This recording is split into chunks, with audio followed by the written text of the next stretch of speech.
WWE just destroyed everything we know about the Bloodline in the most disrespectful way possible. And I am shaking with rage right now. Roman Reigns, the tribal chief, the head of the table, the man who carried WWE on his back for over 1,300 days as champion, just walked out on Raw with Rikishi as his new Wiseman, completely spitting in Paul Heyman's face. This is the most shocking, controversial, and potentially career-ruining decision Roman has ever made, and I cannot believe what I just witnessed. They're rewriting years of storytelling, they're disrespecting one of the greatest manager-client relationships in wrestling history, and they might have just turned Roman Reigns into the most hated man in professional wrestling for all the wrong reasons.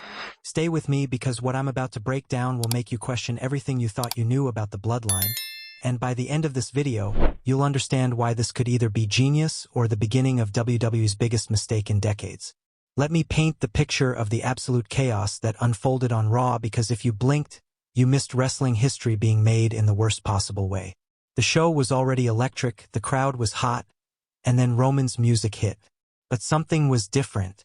Paul Heyman wasn't by his side. Instead, walking behind the tribal chief with that unmistakable swagger, that legendary presence, was Rikishi. The man who's been retired from in-ring action for years, the WWE Hall of Famer, the father of the Usos, and apparently now Roman's new special counsel. The arena didn't know how to react. Half the crowd popped out of nostalgia.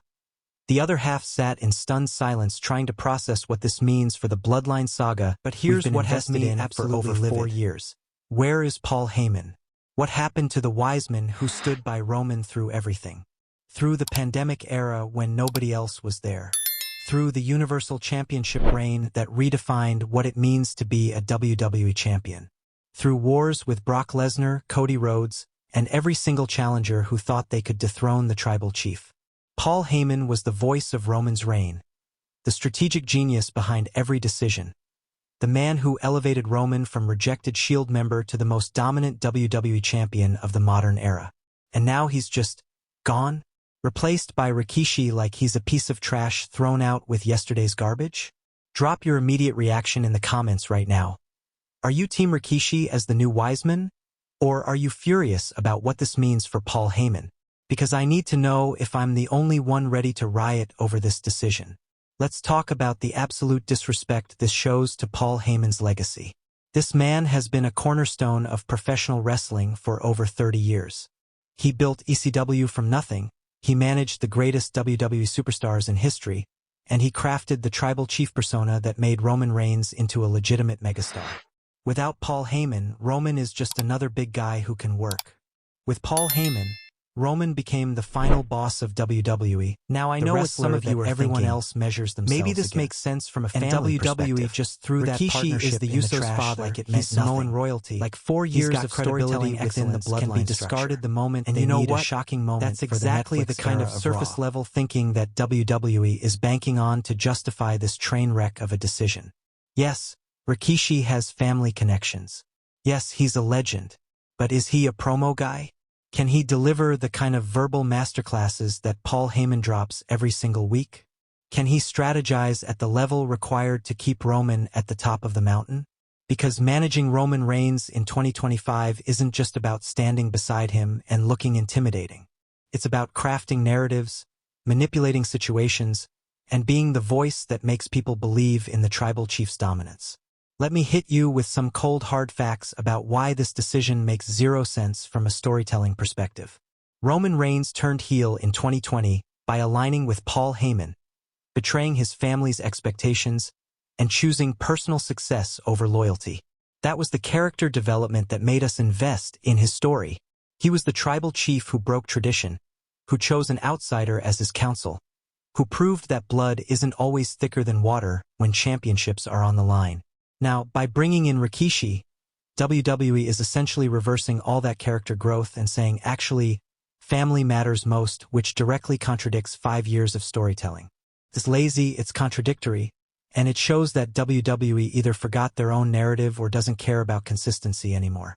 But here's where things get even more complicated, And this is the part that's going to divide the fan base right down the middle. And I need detailed answers. What if Paul Heyman What do you think happened to Paul Heyman? What if this wasn't Roman's choice? Did he betray Roman? Situation where Or is Heyman this decided all with part Solo of a larger Sikoa plan? or aligned with Give me someone your else? theory, because leaving the lack Roman of with no explanation choice is but to driving bring me family insane. If that's Let's the story, examine Rikishi as a character and whether he even fits in this role.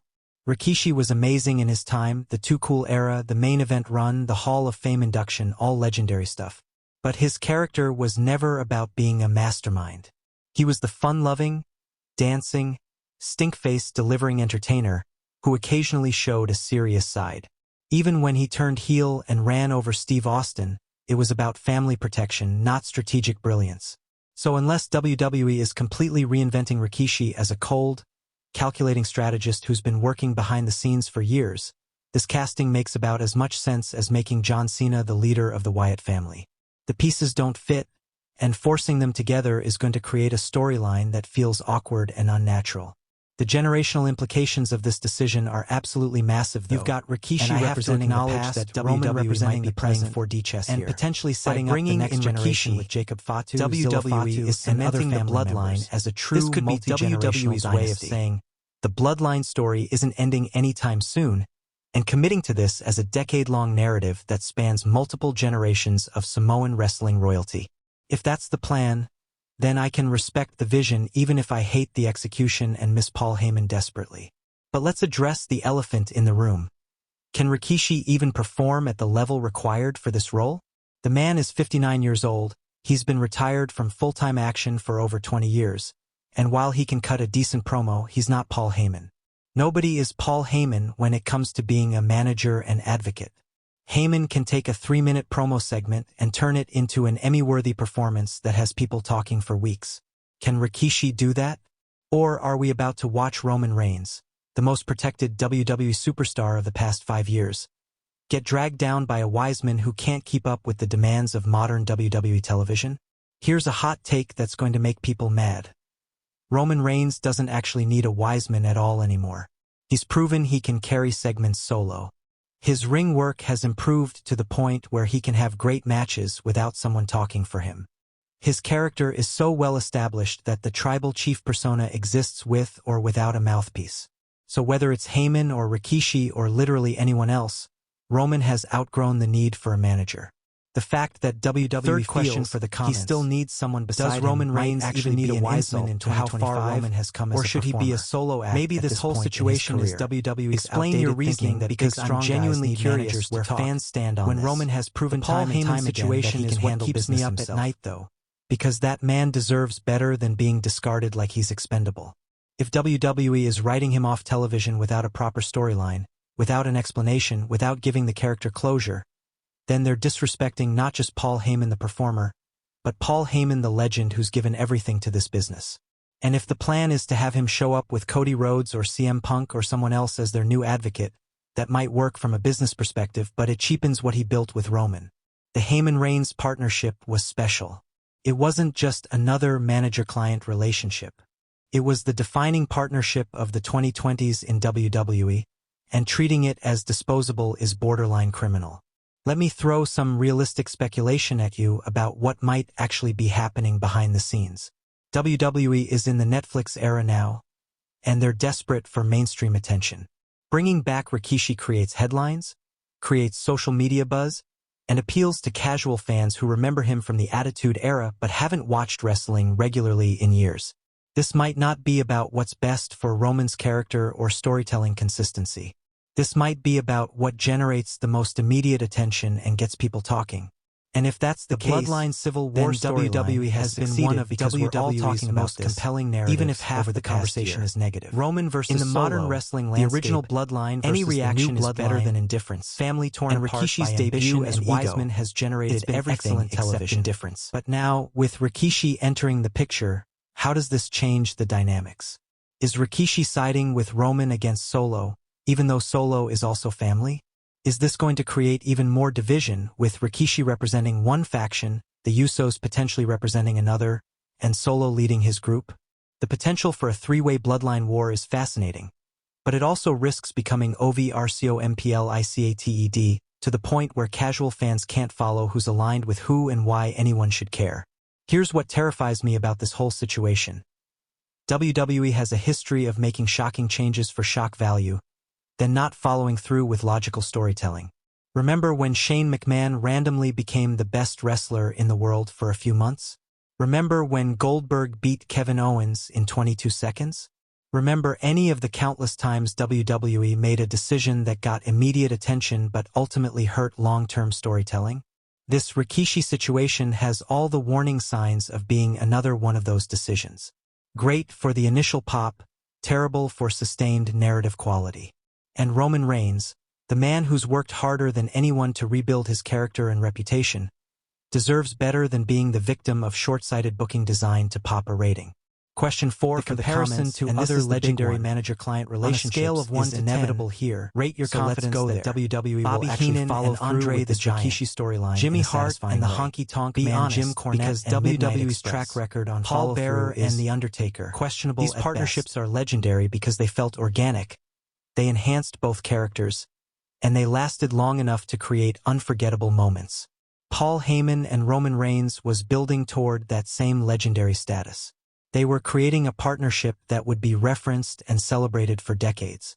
And WWE just ended it, or paused it, or whatever they're doing, without giving it the proper conclusion it deserved. That's not just bad booking. That's disrespectful to the legacy they were building together. Now let's talk about Rikishi's motivations, because if WWE doesn't clearly establish why he's doing this, the whole angle falls apart. Is he doing this to protect Roman from Solo? Is he trying to unite the family under one banner? Is he pursuing his own agenda and using Roman as a vessel to regain relevance? Does he feel guilty about something from the past and this is his redemption? Without clear motivation, Rikishi is just a nostalgia act standing next to Roman for no reason, and that's going to get old very quickly. WWE needs to establish stakes, consequences, and emotional investment, or this whole thing becomes a meaningless addition to an already complicated storyline. Younger fans who've only experienced the Heyman-Reigns social media reaction to this because they see this as ruining because it's revealed a massive generational divide. And that divide is exactly what WWE is trying to navigate in 2025. Older fans who grew up watching Rikishi are generally to nostalgic older fans while not alienating younger fans who have different attachments and expectations. There's no easy answer, and based on the mixed reactions, WWE hasn't cracked the code yet.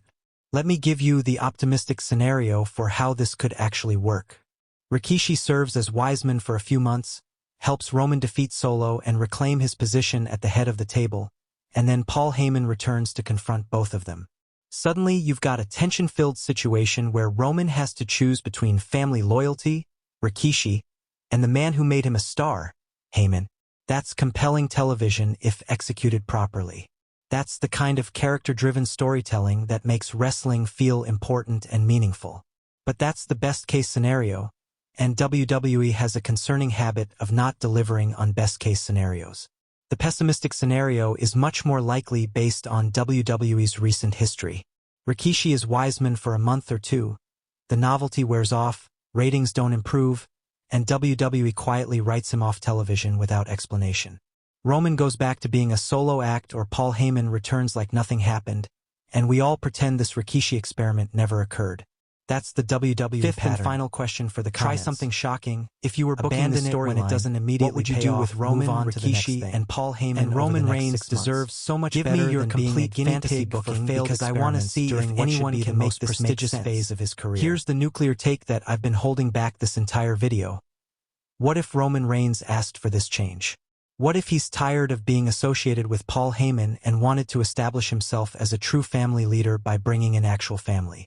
What if this was Roman's creative decision, not WWE's?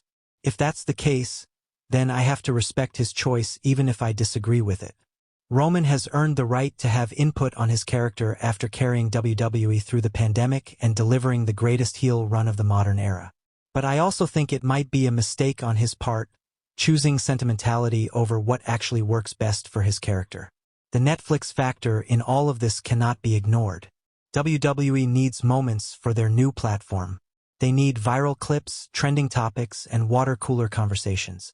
Rikishi's debut as Wiseman delivered all of that, regardless of whether the long-term storytelling makes sense. WWE is playing a different game now. They're not just trying to satisfy hardcore fans who followed every chapter of the Bloodline saga. They're trying to attract new subscribers, casual viewers, and mainstream of this entire situation. And sometimes that means sacrificing. We don't know if this is temporary or immediate impact. We don't know what frustrating for us longtime fans. We don't know Rikishi's motivations. But it's the reality of wrestling. We don't know where the story is going. And while some uncertainty is good for maintaining interest, too much uncertainty makes fans feel like WWE doesn't have a plan. It makes us feel like they're winging it week to week, making decisions based on what sounds cool in the moment rather than building toward a satisfying payoff. And after 4 years of mostly excellent Bloodline storytelling, this sudden shift into chaos feels jarring and concerning. Look, I want to believe WWE knows what they're doing. I want to believe this Rikishi development is part of a larger plan that will all make sense eventually. I want to believe that Paul Heyman will return in a way that justifies this temporary separation. I want to believe that Roman Reigns' character will be better for this experience rather than damaged by it. But I'm scared. I'm scared that WWE is fumbling one of the best storylines they've created in decades. I'm scared that short-term thinking is going to ruin long-term excellence. And I'm scared that 5 years from now, we'll look back at this moment as the beginning of the end for the Bloodline's relevance.